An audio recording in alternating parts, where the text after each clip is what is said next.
Welcome to the KidMin podcast with Dr. Val and Dr. Virginia, where we talk about everything KidMin and pull back the curtain on some of the surprises and challenges in children's ministry that nobody prepares you for.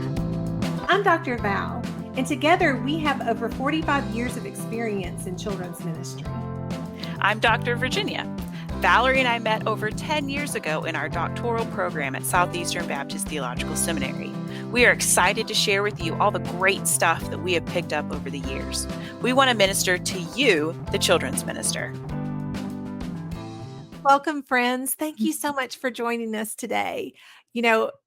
Just looking outside and seeing the leaves changing and fall is coming. And I get very excited about that, Dr. Virginia, because I am not a summer girl. I don't love the heat. I don't love the humidity. I love the fall weather. I like it when it gets cooler and it's just cozy, and I'm all pumpkin spice everything. And I love the fall colors for decorating and the whole 9 yards. So I get really, really excited about the fall. Yeah, same. I'm a fall girl too. I definitely like it. And it's funny you mentioned humidity. I mentioned, I was talking to a friend in California recently, and I was like, are you about the fires and things? I was like, are you okay? Are you is your area on fire? And she was like, no, I'm doing good. I'm like, good. I'm like, don't forget, you can always come back to the fall. It's always 98%, or come back to the South, come back to the South. It's always 98% humidity. So we don't catch on fire like that very often. So, but yes, moving into the fall, very excited about that. So we're ready for things to cool off. Yeah. So for sure. Right. Well, I just, like I said, I love even up till Thanksgiving. I enjoy Christmas, but I am not one that I don't want to miss Thanksgiving because I enjoy the fall events and fall things so very much. So talking about fall, we decided we just wanted to have a little chat about our fall festival events that are coming up in all of our churches pretty soon. And we've done episodes before. We have some episodes on how to plan a fall event, some different activities that you can do. But Dr. Virginia, we have a different topic we want to discuss today about fall events. Yes, because in our previous episode, we talked all about planning and execution and recruiting volunteers and safety and security. But we really didn't go into how we share the gospel at our fall events, which obviously is a really key piece, and something that we wanted to revisit and be able to talk about in an episode, particularly because I love the way my current church does that. And I'd never seen anything like that at a previous church. And so we just want to get to kind of share our experiences and ideas about sharing the gospel at fall events, and also kind of coupling that with getting information from guests and visitors who are attending your fall event. And so just kind of getting into the weeds of all that. Right. Well, and I think I've said before, for me in the past, the fall festival event or our trunk or treat or whatever the church I was serving at the time did for their fall event was second only to Vacation Bible School in the number of people. And I felt like we reached the community better. Our numbers, from visitors were always a lot larger for our fall festival events than any other event that we did throughout the year. And so I always felt like it was really important that we take the opportunity to be able to reach out to the community, get them information about the church, but also share with them the gospel, because that might be the only way that you ever get them onto your campus. Absolutely. And I mean, there's a million different ways to approach this. And so we'll just kind of get into a few of those. One of the very first steps that I've seen at my current church that we do, and that also we've done at previous churches, is that as people, we have a central location where people initially start as they come onto our campus, a registration tent, something like that, where we give them like a baggie, like a little plastic baggie that's branded with the church.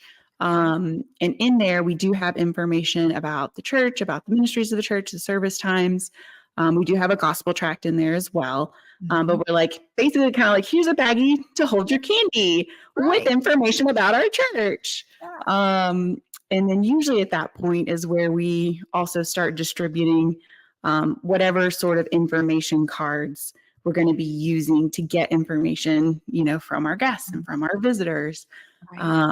And so just to get all of that, the information about the church, the information cards that we want to get back from them, to get all of that into people's hands at step one. Right, right.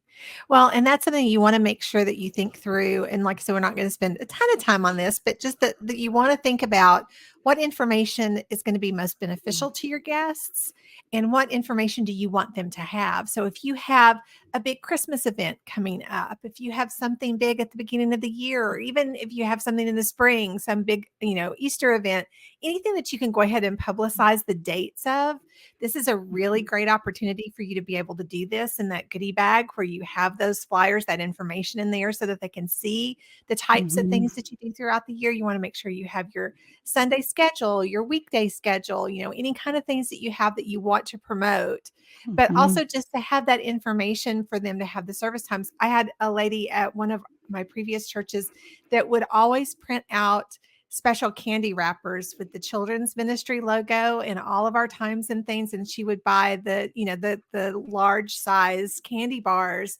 and put those wrappers. And so that was what she would give out from her car, are those bigger candy bars, but she would have that wrapper on there that had all the information from the church. So it's just such a great opportunity for you to find unique and interesting ways to share your service times and all of those things that the community would need to know so that you could invite them back to come see your service on a regular Sunday, a regular weekday, that type of thing.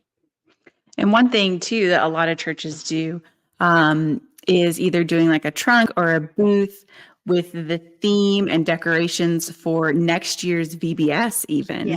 And so I've seen a lot of people also use this as your opportunity to start getting those VBS dates out there, which I think is a great idea as well. Right. And then in addition to the information that you want your guests to have, thinking about the information that you want to gather from your guests.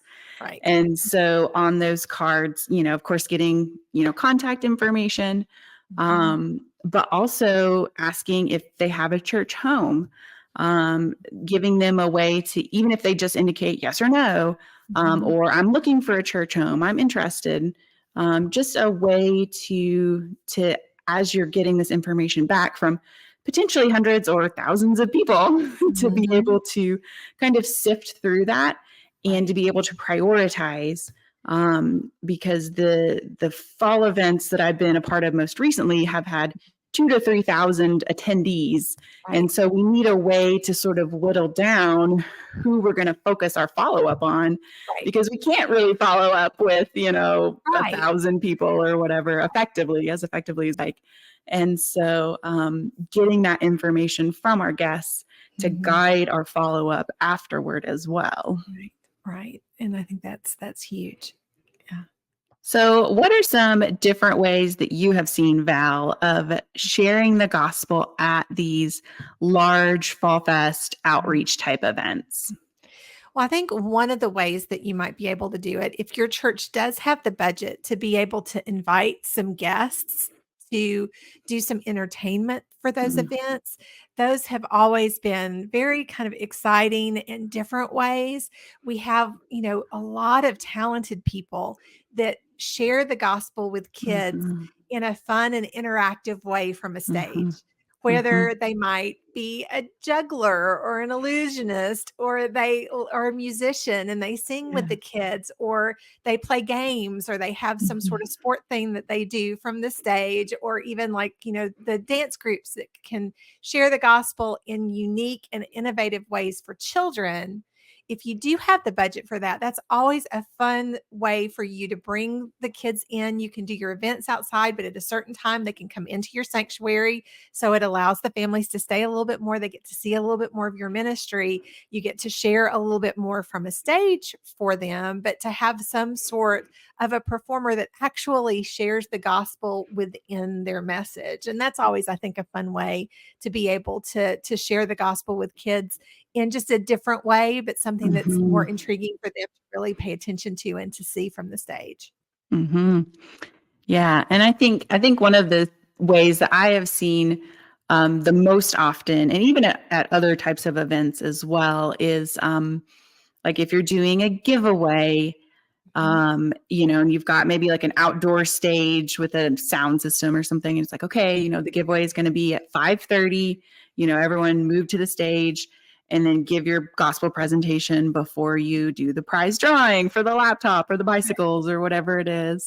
Right. We did this, our church used to host a car show. And so they would do this before they gave away the awards for the cars of the car show.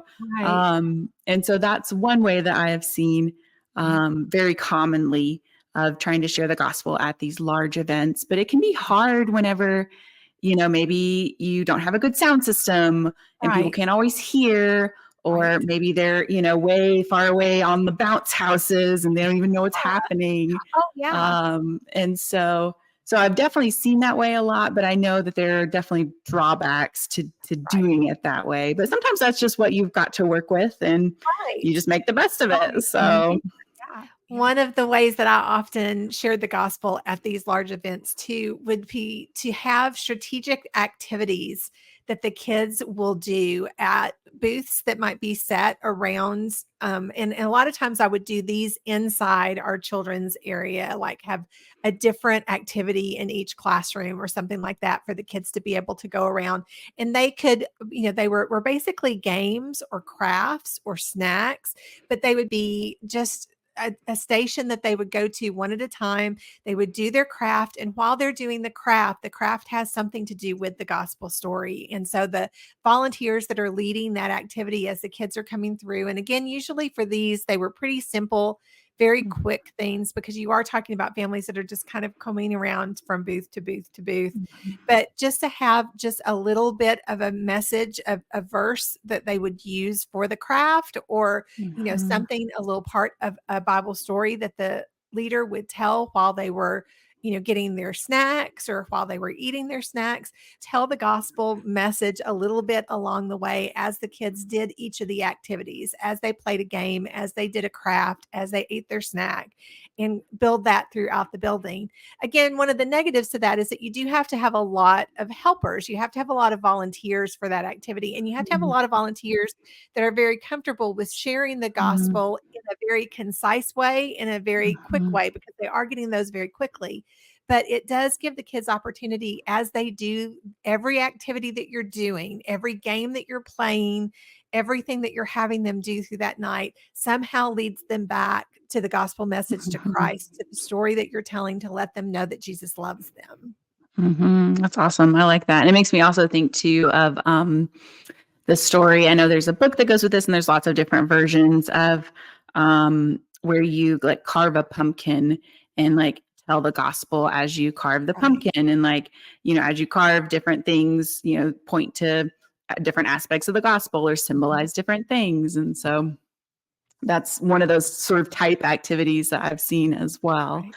And you don't have to reinvent the wheel on these either, because there are a lot of publishers that do put out event material for not only the fall festivals, but also for at Christmas, but that they will give you the ideas for the snacks and the crafts and the story and the Bible verse, and it goes along so that you don't feel like you have to create that yourself if you can't. Or honestly, you could take some of your Sunday school material and build in some lessons or some VBS material, some older VBS material, and pull some of that and just make the activities fit the fall theme.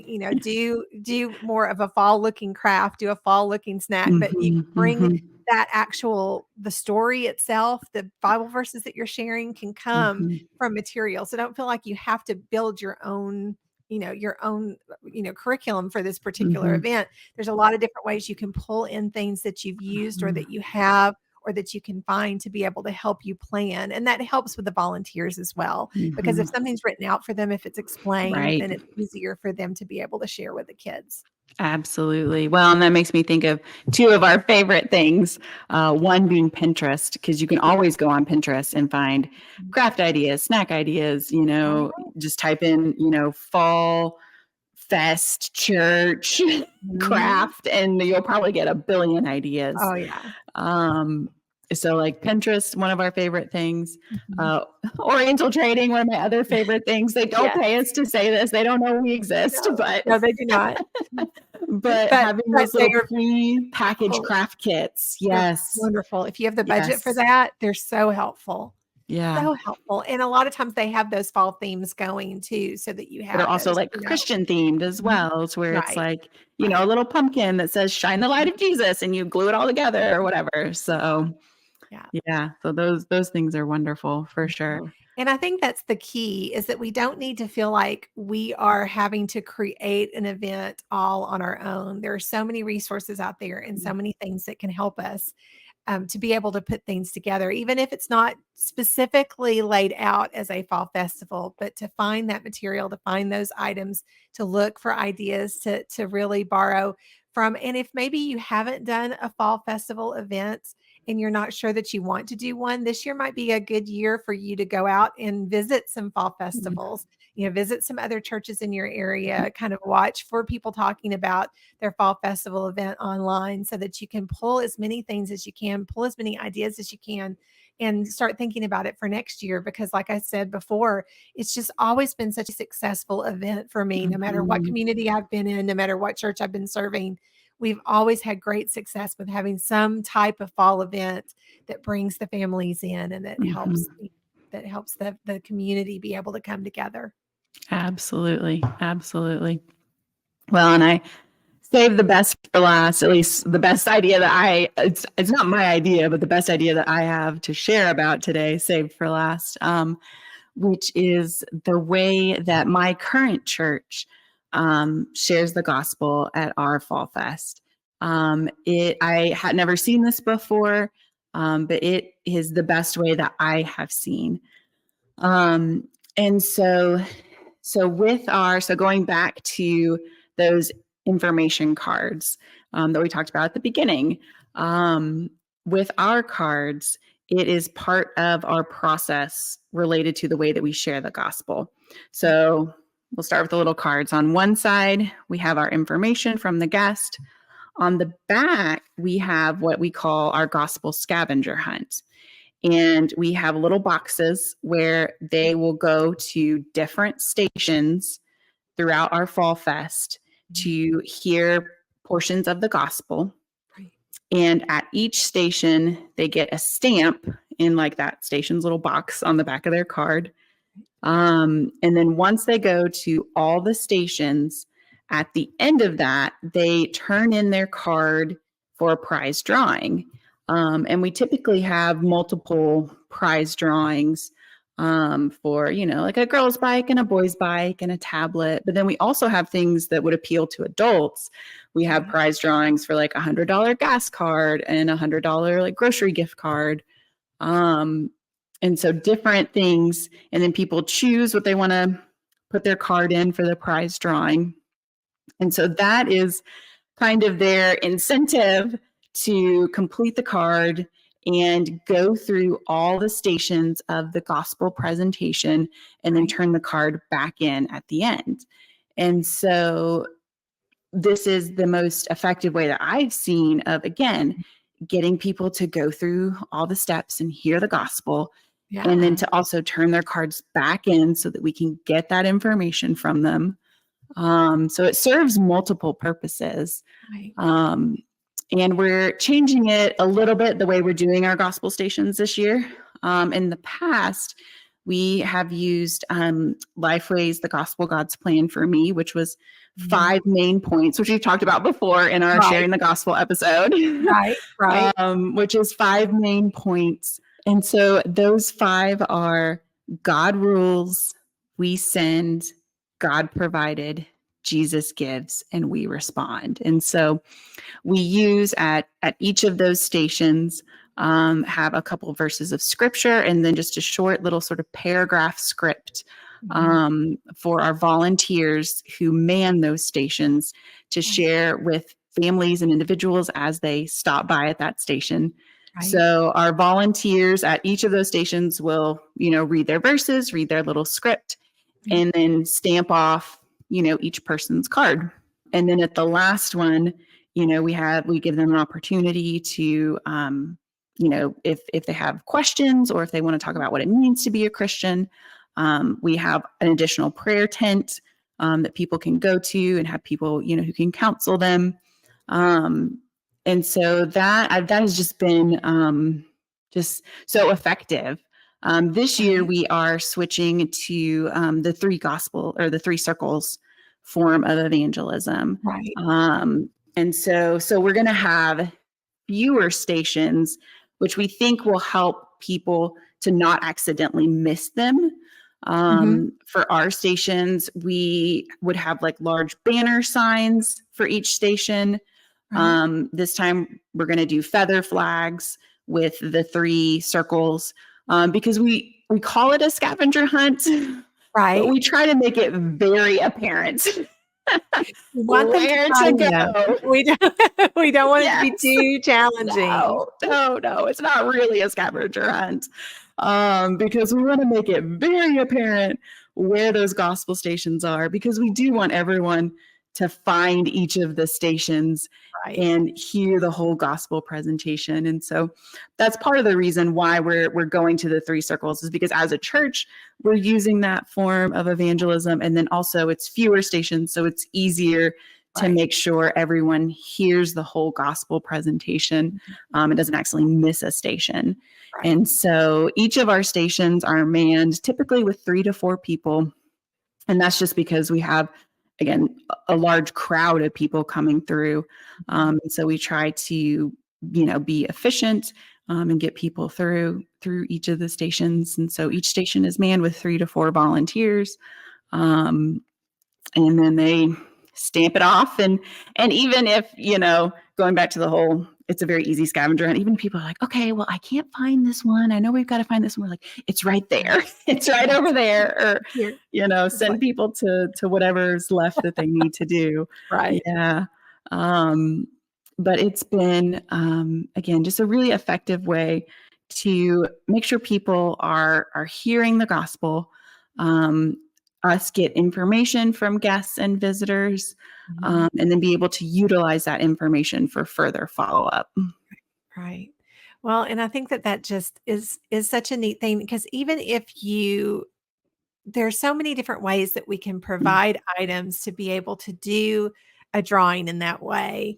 And there's so many ways that you can get your church involved in finding people that will donate things and to be able to help you to be able to do that. But the idea is that you have that incentive for the people to come through and to make sure that they hit each one of those areas. And so it's just a really, I think, effective way to encourage the families, to not just the kids to want to say, oh, I want my candy, so I want to go through here, but also for the adults to have something that they're excited about and can participate in, and get them to really spend time on your campus so that you can interact with them and welcome them and really start to build that relationship. So I think that that's a neat way to be able to do that. One of the neat things too is that even when people who weren't a part of our church, but who were believers, would come through our gospel stations, occasionally we would have like parents who would, encourage their children and be like, hey, they'd listen to the presentation and be like, yeah, but, Jimmy, tell them about the decision you made last summer at VBS, or tell them what you did, a couple months ago when you were baptized. And so it was even like a neat opportunity, because these kids who weren't a part of our church, weren't a part of our ministry, but who were believers and their families were believers, would even like share their testimonies with us, like as they were doing our stations. And so it was just kind of a really neat thing all around, it's a great idea, and I'm so grateful that we do it. Right. Yeah. And I think too that it's just a very natural and a very friendly way to share the gospel as well, because you are really taking time to talk with them and to get to know them. And it doesn't come across, because one of the things that I think that we need to be really careful with is that the opportunity that we have at these events is to reach out to our community and to make connections and to show them how much we care about them. And when we come across too harsh or too pushy or too judgmental for this, during this time, then it can put people more off of our ministry than to be able to draw them in. So you have these people that are literally just sharing from their heart and sharing this very succinct, very, Mm, short, not anything too long or too mhm, complicated, but just really having a lot of these just conversations about Jesus and mhm, how much he loves us and what he did for us. And so I think that's how we begin to build those relationships in our mhm, community, to reach out to people to show them how much we care. And so I think mhm. that's a fun way to do it. Well, thank you. Yeah, and it's pretty organic within the organization of the event as well, because we do a fall festival just because of the space and the land that we have, where we have like different little games and booths outside down this long like strip of just grass that we Yeah. have. And so the booths are the gospel scavenger hunt booths are, you know, dotted along in with the game booths. And so even if you just go sort of straight through our U of games, you'll go through the gospel booths because they're just sort Right. of like interspersed. And I mean, Yeah. you could do that, do something similar, even if you have a trunk or treat. I mean, you could still have, Mhm. specific trunks that Right. serve that same purpose that are Oh, for just sure. interspersed within the rest of your trunks. And so Right. so it does make it organic as well, and that, you just go down the row of activities and there they are. Mhm. So Right. And so and you don't even have to do the whole idea of having the raffle prizes and mm, having the drawing. If you just wanted to do it that way, where it's just part of, they get their candy as they go through, but they're mm, still hitting those same 3 things mhm, to get the message. If you don't have the budget or the ability to be mhm, able to have the big items, I think the items are a great way to bring in adults and parents mhm, and that kind of thing. But I think even if you can't do that, to still have those.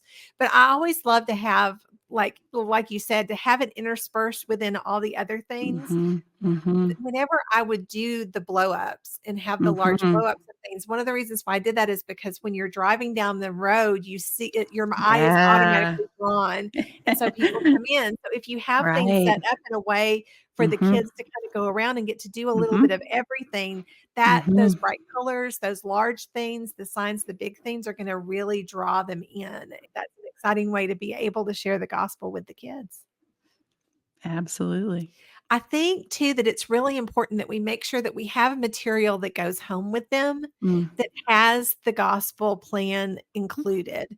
Because mhm, a lot of times it's that after time when parents are looking through, as they're pulling out the candy, as they're looking through the material that you sent, where they can have sort of that reminder of the things that mhm, you have said. So if you can have a mhm, flyer, or if your publisher has little booklets on, for kids, that explain the gospel presentation for them in a little booklet mhm, form, or something that you can give included in the bag that you were talking about earlier, that's going to mhm, go home with them, so that they're walking out with those verses and that gospel message to be able to review at home, because it might take, a couple of days for them to think through what they've heard, mhm, and then to be mhm, able to read through it again, for them to really think about it, and then have contact information on there for who you can get in touch with if you want to talk further about mhm. what they've learned. And so we want to think through all of those little kinds of things that we Right. want to make sure that they're going to walk out with. Absolutely. One of the things that I will often have churches ask me when they are talking to me about, okay, just how beneficial is a fall event? Mm, Do we really want to spend the time? We've done them in the past and we've never really gotten a lot from it. And one of the things that I always ask is, well, what was your follow-up strategy for mm. after the event? And Yeah. 9 times out of 10, churches will say, follow up. Aw. We didn't really, what, because they're thinking, well, we gave them information about the church. We told them about the Mm, church, they just didn't respond.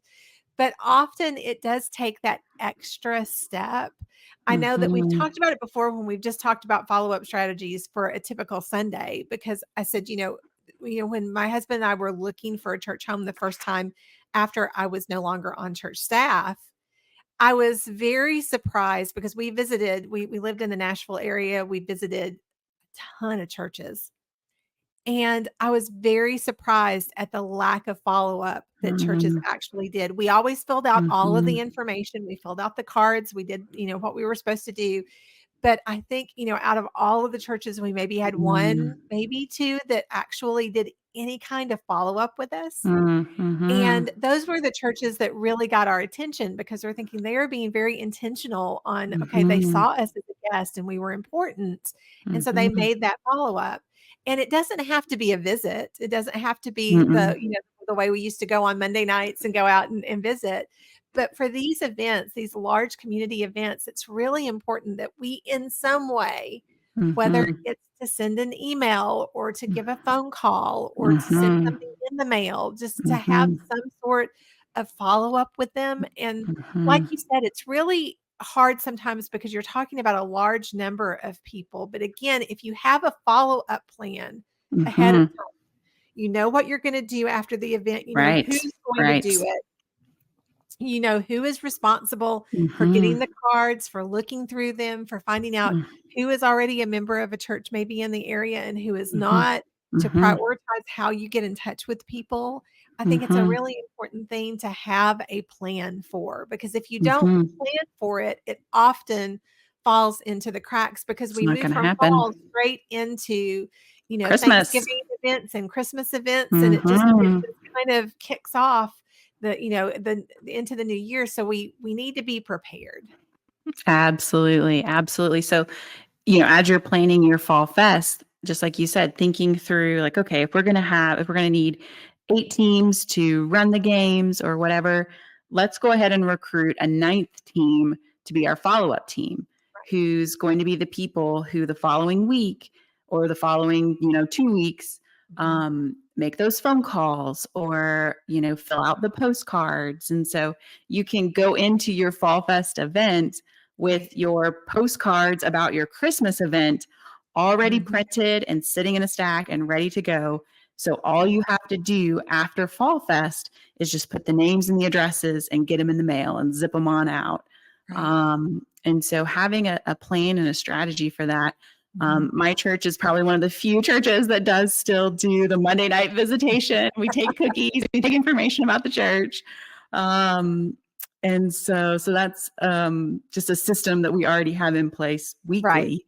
But as well as being strategic about inviting these sort of one-time big event guests, back to your next big event. Or for us, we do a couple events like outreach events for Thanksgiving and for Christmas, where at Thanksgiving and Christmas time, we will provide like a Thanksgiving meal or a Christmas meal. And those are our opportunities. Those are things that people can sign up for if that's something that they need. And so just making intentional effort Right. to then follow back up with people, let them know what you have going on, Mhm. via postcards or phone calls or visits, however you want to do that. But being prepared with that before you even go into your fall event, Right. to be strategic with all that information that you get. Right. Right, because that's part of why we're doing these events. But I mean, we want to Mhm. reach out to the community. We want, and even if we don't ever do a follow up, the fact that we're just meeting people and having Mhm. conversations and building relationships are incredibly important. But I think that we want to go that extra step to show them how important they Mhm. are to us, and that we haven't forgotten you, and you weren't just a Mhm. number that just came onto our campus, but we really do care about you, and we want to be here for you. And these are the ways that we can minister to your family. And so I think if you don't go into it with a plan, it doesn't Mhm. typically happen because there's just too many other things going on.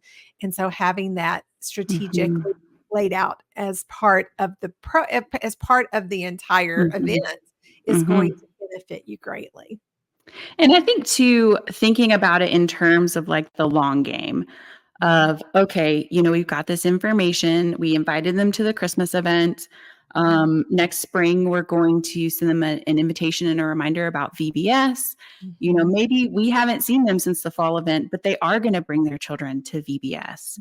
And maybe not even this year, maybe next year's VBS, one of their children is Right. going to accept Christ. And then that's going to be our way to start reaching the whole family. And so I Right. think um, getting this information, and then also, especially if you can have a way to even track it long term, Right. like within our church database software, we can see where we've got families who, okay, they came to Fall Fest this year, the kids Yeah. came to VBS the next year.